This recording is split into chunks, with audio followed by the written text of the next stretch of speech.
Hey gang, Spade of the Baltmatrix here, and today we are taking a look at Neo Denmark's Mermaid Gundam. This hails from the MSIA Mobile Fighter G Gundam series.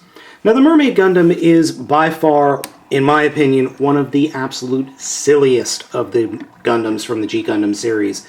It pretty much looks like a giant metal fish with Gundam bits attached, and that's pretty much what it is.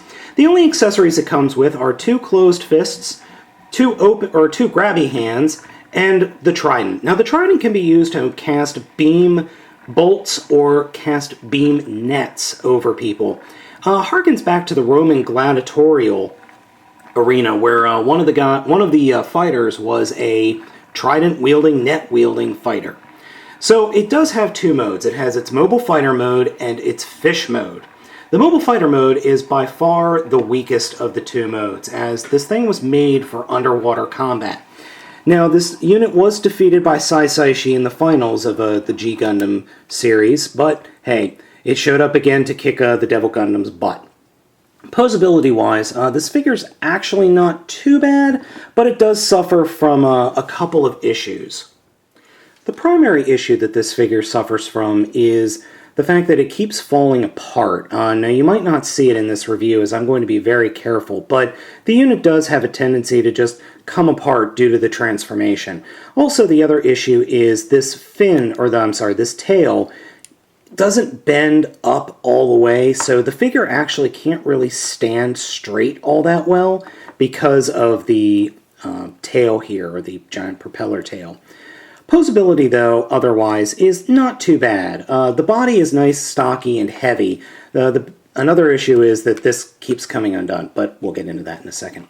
As I said, poseability isn't too bad, so I'm going to take off the fists, because that's part of the transformation. So I'll just do that now so I can show the rest of the figure to you.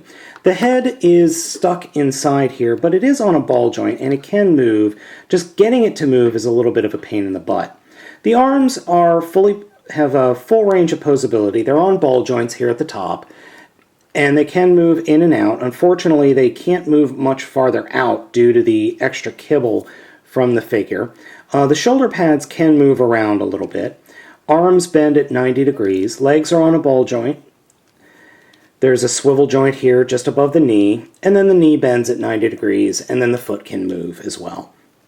The other thing that really irritates me is I understand why they gave it flippers, but if anybody has walked on dry land with swimming flippers knows, that's just not working. Alright, so the transformation is actually pretty easy, but it is a little bit fiddly. So to start with, we'll just take the head and push it all the way up into the mouth of the fish, like that.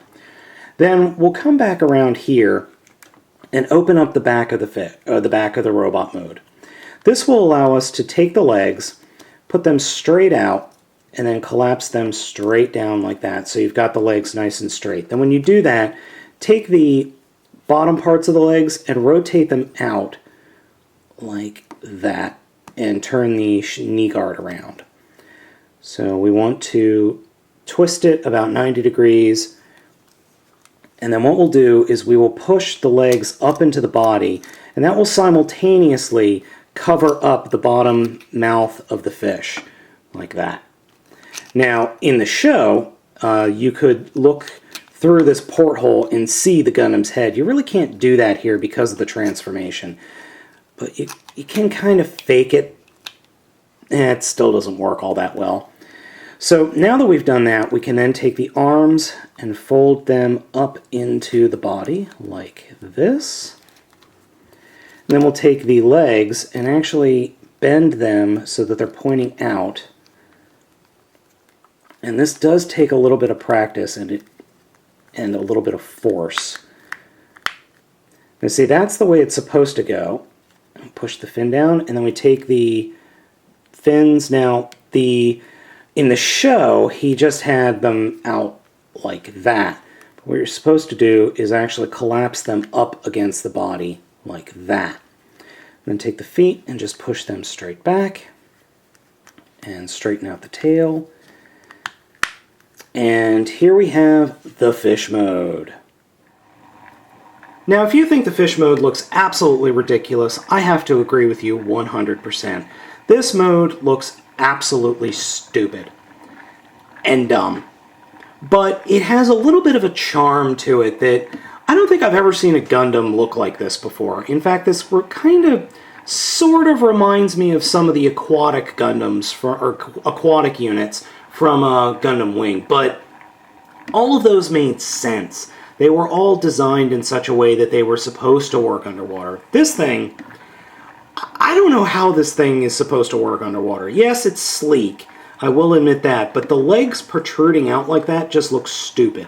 Now, if I remember correctly in the show, the fins actually came much closer to the body, or the rear legs here came much closer to the overall body of the fish.